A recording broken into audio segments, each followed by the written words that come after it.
Nous sommes au mois d'août et les pluies se font attendre.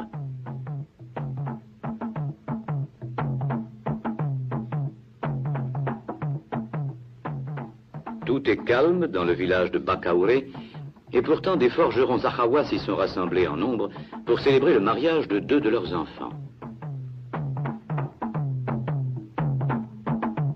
Vers 8 heures du matin, parents et amis se sont réunis à la maison du père du marié pour conduire le garçon à la maison nuptiale. Habillé et béni par son père, il place son pied gauche dans l'étrier et par 3 fois se soulève de terre avant de monter à cheval.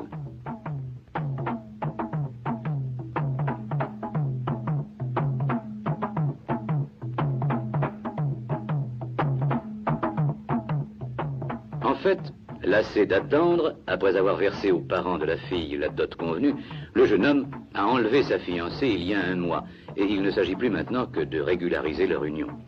Le marié est enveloppé dans un pagne de femme retenu sous un turban. Impassible, comme un grand personnage, de son visage on n'aperçoit que les yeux baissés. On retrouve sur lui les attributs du nouveau circoncis, bracelet de perles au poignet, cravache dans la main droite.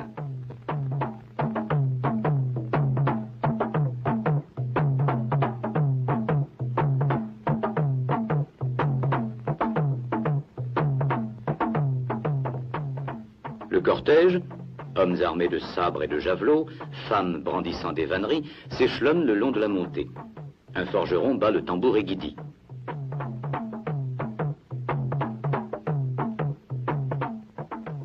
Ce petit garçon qui porte en travers du dos une natte plus grande que lui, c'est le Koulaï, le garçon d'honneur. La natte est neuve. Les mariés s'y assiéront côte à côte à l'intérieur de la maison nuptiale.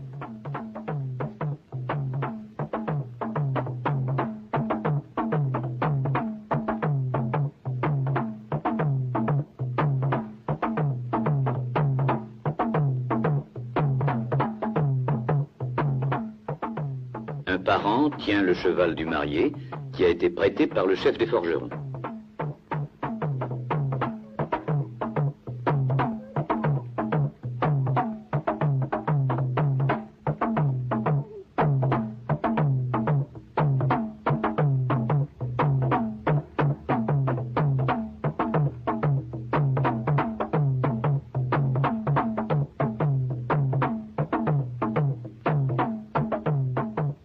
Dernière halte.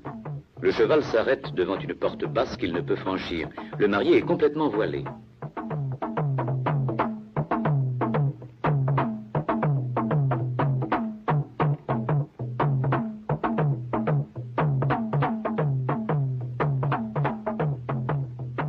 Serré dans un groupe compact, il est entré dans la maison nuptiale. Assis sur la natte, le Koulaï près de lui, il a déposé son turban et remis le pagne qui le couvrait aux femmes qui vont aller chercher la mariée.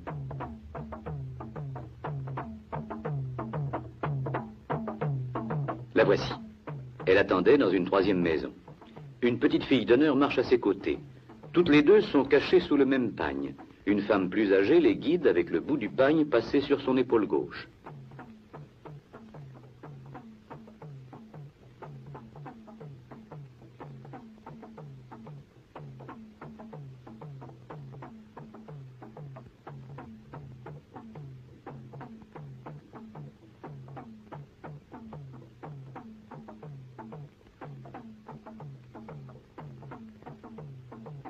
Le cortège monte lentement vers la maison nuptiale.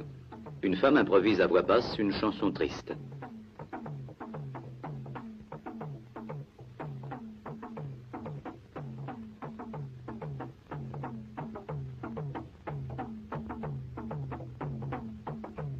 Après plusieurs refus suivis de cadeaux, la mariée consentira à pénétrer dans la maison nuptiale. Pendant ce temps, 2 jeunes garçons se sont réunis autour d'un arbre, en contrebas. Ils s'amusent à danser Dingit, la danse des nouveaux circoncis.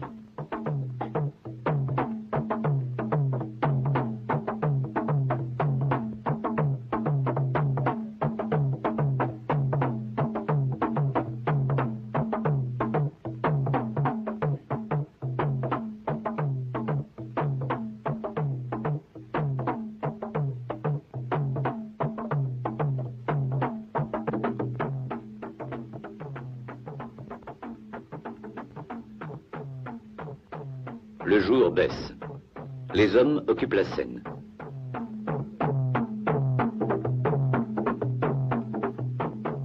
Bond, tournoiement, chute, retraite, combat singulier avec un adversaire invisible, le tout assaisonné d'excentricité burlesque. Tel est Dior, la danse des forgerons.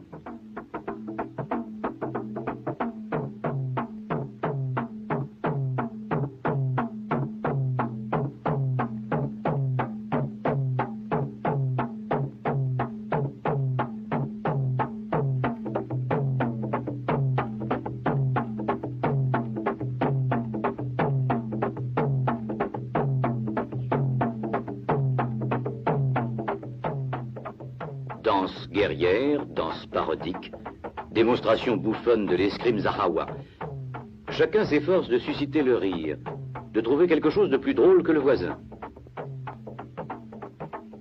Il est rare de voir les Zahawa abandonner leurs réserves et s'amuser aussi franchement.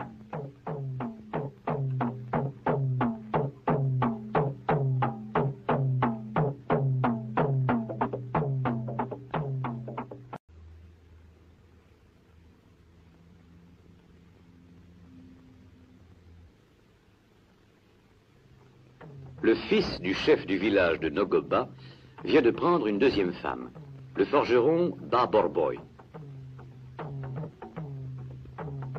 Des femmes, auxquelles se joindront quelques hommes et quelques enfants, se livrent à cette danse d'allure guerrière.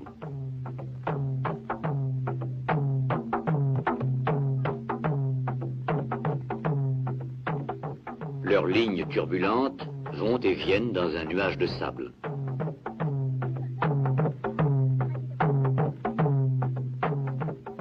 Du côté du marié, on brandit des armes. Même les femmes tiennent des sabres, des cannes, des bâtons. Du côté de la mariée, même les hommes agitent des ustensiles de ménage.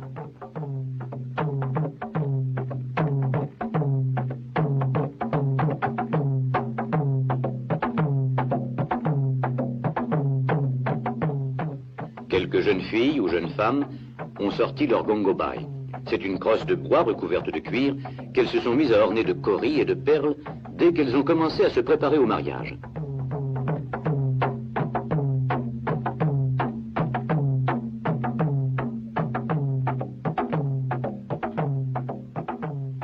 À la danse en ligne succède une danse en cercle autour du forgeron. Les danseurs dessinent des 8 autour des danseuses.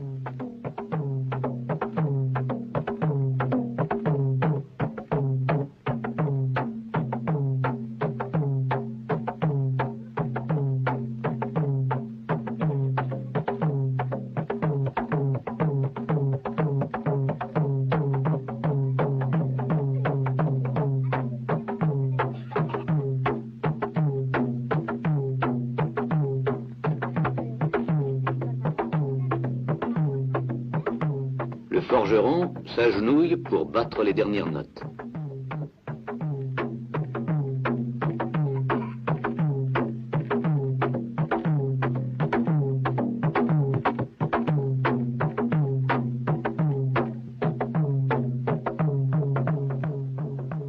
Les femmes l'acclament en brandissant au-dessus de sa tête l'objet qu'elles ont à la main.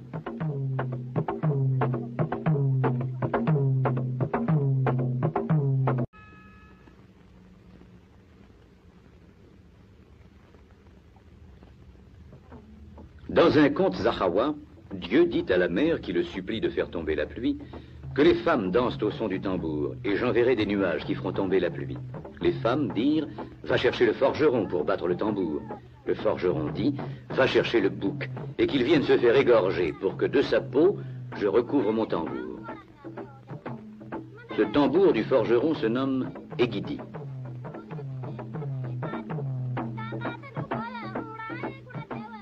Et cette danse des femmes pour demander la pluie, était-ce Langalang que les jeunes femmes du village des Birgouli se sont mises à danser à la tombée du jour, simplement pour se divertir?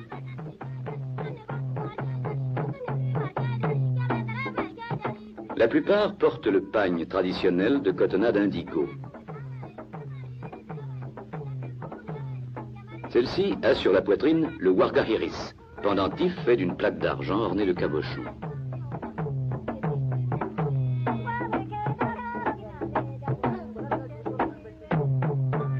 Elle danse seule, car la saison des pluies a commencé, les garçons sont avec les troupeaux. Certaines se sont parées d'un lourd collier d'ambre naturel, acquis boule après boule.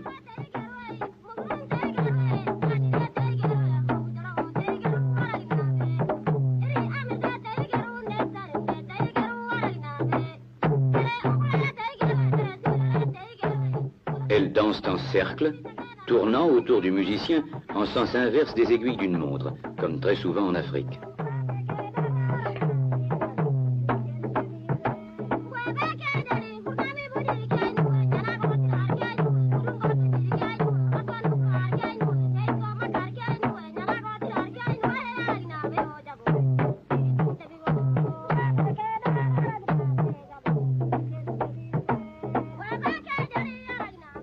Plusieurs ont posé sur leur tête le mamour, coiffure faite d'un arc de cuivre orné de perles rouges anciennes et de boules d'ambre.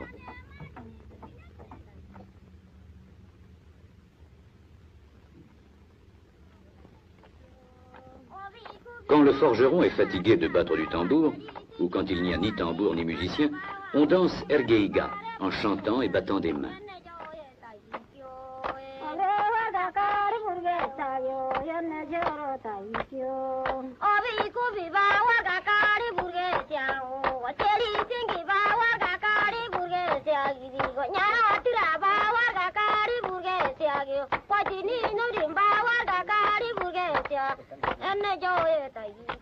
C'est une sorte de concours de saut qui s'exécute généralement à deux, quelquefois à plusieurs. Lorsque les garçons sont là, ils se groupent à quelques pas du demi-cercle des filles. L'un d'eux se détache en courant et désigne du bout du pied la jeune fille qui l'invite à danser.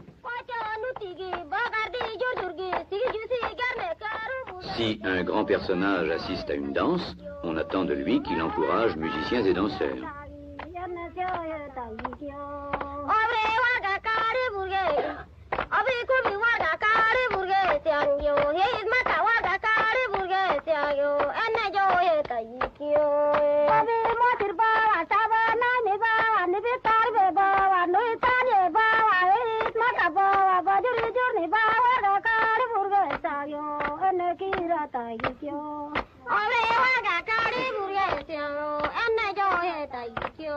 Comme Angalang, ergeiga est une danse très ancienne. Une des chansons que nous avons entendues disait « La jeune fille qui épouse un vieillard, c'est comme si elle n'était pas née.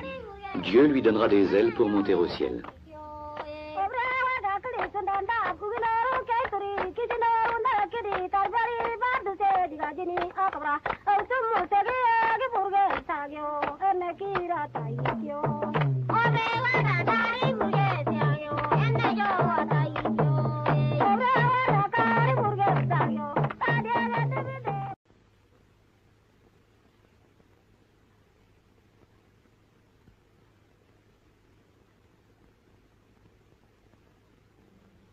Immédiatement après l'exécution de Bolboy, les Imogu dansent Imokurun, le jeu de l'autruche.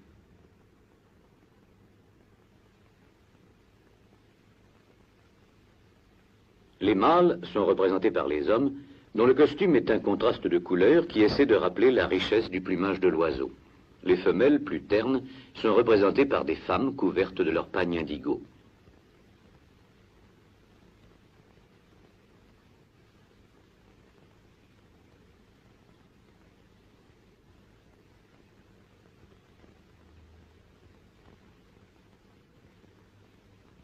Seuls les Imogu, leurs alliés et leurs parents du terrain peuvent danser Imokurun, car les Imogu sont les gens de l'autruche, Imo.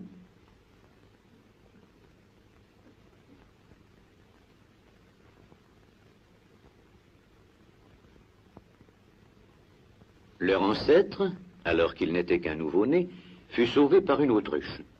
Laissé par sa mère dans un wadi, lorsque celle-ci revint le chercher, elle aperçut une autruche qui le protégeait de ses ailes déployées contre l'ardeur du soleil.